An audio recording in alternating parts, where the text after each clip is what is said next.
Ocean Marina on the eastern seaboard running south of Pattaya contains many great things. I mean, today, for example, there's the annual boat show, getting more glamorous by the moment, it seems to me. And if you go around behind that great tower there, where some people who love boats live permanently, you'll come across a factory that builds ships, like this one. Actually, the story of this ship starts here in a very large shipbuilder's shed directly behind me. It's also part of the Ocean Marina complex, with the beautiful bay at one end and the hard working area at this end. This ship is also the product of both Thai workers and designers and an Australian expert in the area of design, using computers and all the other modern aids that exist. And it also brings home the fact that Thailand and Australia now have ever closer links in trade and in ventures such as this shipbuilding one. This fine craft will eventually go to Australia, where it will work in the tourist industry in the north of the country.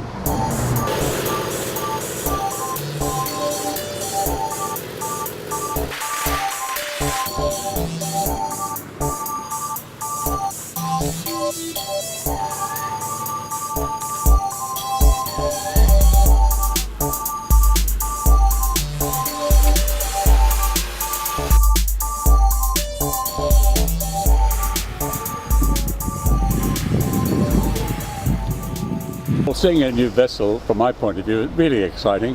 Must be terrific from your point of view. Oh yeah, it's fantastic to be completed at last. I do wonder with a designer, what's the starting point after you get the client? Generally we do a number of proposals, concept plans, and then present them to the owner, and then he gives his feedback, and then generally we incorporate what he requires or desires, and then from there the specifications are drawn up, and then contracts, and then off we go. Yeah, so there's a bit of a build-up, isn't there? Yeah, there's a big build-up, and a lot of them go through the process but never end up going ahead. Never end up going ahead. Yeah. As the designer, though, do you then sit down at a computer to do your work? Yes. Yeah, I do. It's not a pen and paper job now? No. No, it used to be. It used to be maybe 25 years ago. It was all done by hand, the majority. And you're wanting to build a very attractive vessel, I would imagine, every time. Oh, for sure. It has to get better every time. Yeah. Can't go backwards. But you've got to, as you mentioned, you've got to take into account what the needs are for the ship, haven't you? Yeah, yeah. Well, for sure, the operational needs of the customer, and also the safety requirements of the government or the area the vessel's going to operate in. Well, this is a regular customer, really, isn't he, this fellow? Yes, this is the third design I've done for Tony. The first design along the same lines was done in 2000. The second design was in 2006. Whereabouts, in Australia? In Australia. We designed in Australia and built both vessels in Australia by different builders. And after you came here, another one came along. Yeah, and this is the latest and greatest.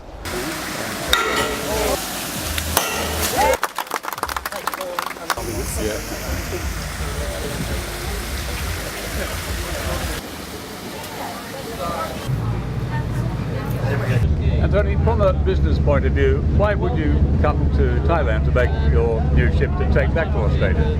Well, I've actually had 3 boats, or this is the 3rd boat that I've actually had built by Paul, and I do like his design. It does perform, and when you're in a high or a medium speed vessel, you need it to perform, and these vessels perform well for us. Yeah. And he moved to Thailand.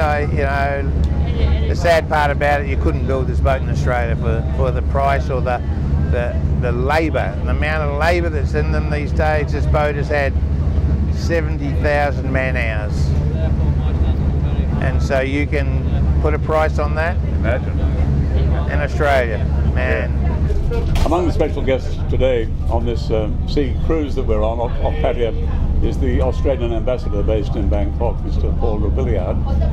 An interesting side of your many activities, I would think. Well, it's one of the better sides of an ambassador's activities. First, I get out of the office in Bangkok, but second, I'm able to be with some great Australians, some great Thais who are working together to produce a great product, which is this fine boat, the Reef Quest 3. And yet everybody, well, a lot of the people behind it are from Australia who've come here to set up a business a long way from home. Yes, but they had to make a hard decision a few years ago. The cost of constructing a boat like this in Australia became quite prohibitive. So they looked around and realised that Thailand offered them the possibility of constructing a boat at a lot cheaper price, which made them competitive. But it's a win-win for both Australia and Thailand, because much of the material, what goes into the construction, is still made in Australia, shipped up here to Thailand, and then constructed here by Thai workers. It's a great example of Thai-Australia cooperation. It sure is. And is that the kind of thing that you happily nurture, is it, in your role? It's something that I really want to promote, and indeed it's something that we can do under our free trade agreement, is be able to bring the materials up here and send the finished product back to Australia without any cost of tariffs and so forth. So I actually use this as an example often when I'm speaking to Australian businessmen, to Thai businessmen, about the opportunities that we have. Yes, it shows what's possible, doesn't it? And you allude to the free trade agreement, so this is one of the real benefits. This is an absolute fantastic benefit of the free trade agreement, and we hope that other Australian companies and indeed Thai companies will look for the opportunities that it presents. Now this is going back to Australia, this boat, isn't it, this ship? And I take it that the owner of this ship who ordered its construction is also an old customer, so there's a definite synergy. Well, I think this is the third boat he's had constructed here in Thailand, and he's a big operator of tourist vessels in Australia, in Queensland, and he needs the product. Yep. He needs a boat to keep his business going, so it'll mean he'll be able to employ more Australians working on the boat, servicing the boat, and at the same time Thais are being employed to construct the boat. So It's a great thing for both countries. Fantastic. Thank you very much.